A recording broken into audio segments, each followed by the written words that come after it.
Guys, welcome back to my channel লিপি মনোজ ব্লগে তোমাদেরকে জানিয়ে অনেক অনেক স্বাগত।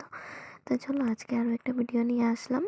তো এখন দেখো সকাল সকাল বেরিয়ে পড়ছি শিলচর যাওয়ার জন্য। তো কালকে শ্বশুরমশাই এসেছিলেন আর আমাদেরকে নেওয়ার জন্য আর কি।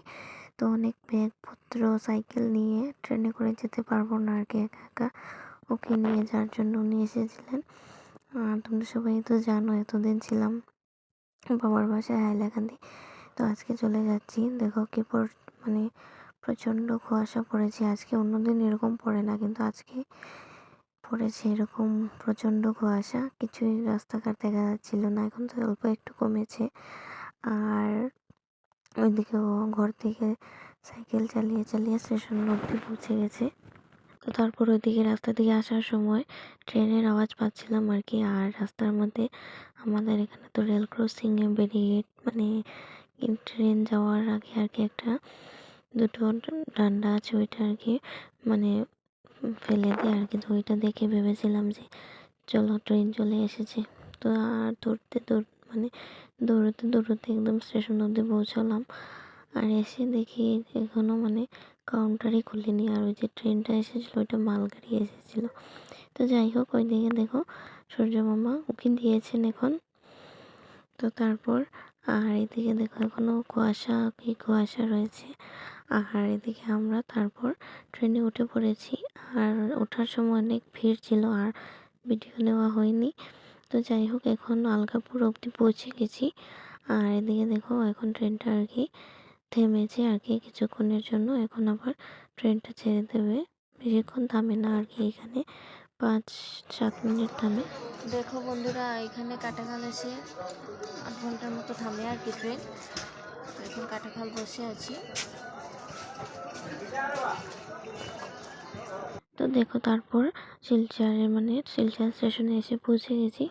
আরও এসেছিল আমাদেরকে এগিয়ে নেওয়ার জন্য। তো সাইকেল নিয়ে যাওয়াটা অনেক কষ্ট হবে, যার জন্য ও এসেছিল। এই দেখো ব্যাগ নিয়েছে আর ও তো আবার সাইকেল চালিয়ে চালিয়ে যাচ্ছে। তো কতটুক যাবে জানি না, দেখি কতটুক যায় সাইকেল চালিয়ে চালিয়ে। আর এখন তো অনেকটাই রৌদ্র উঠে গেছে। আর এখন এত ঠান্ডা কুয়াশা টুয়াশা কিছুই নেই।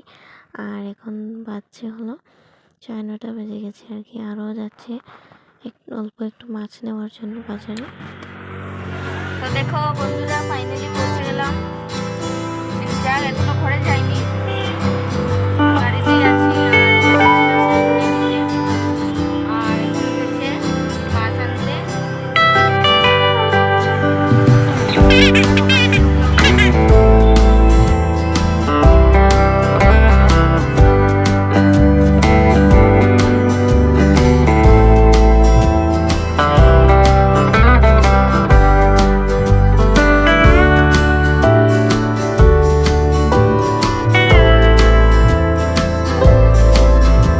তো দেখো তারপর ঘরে এসে পৌঁছলাম।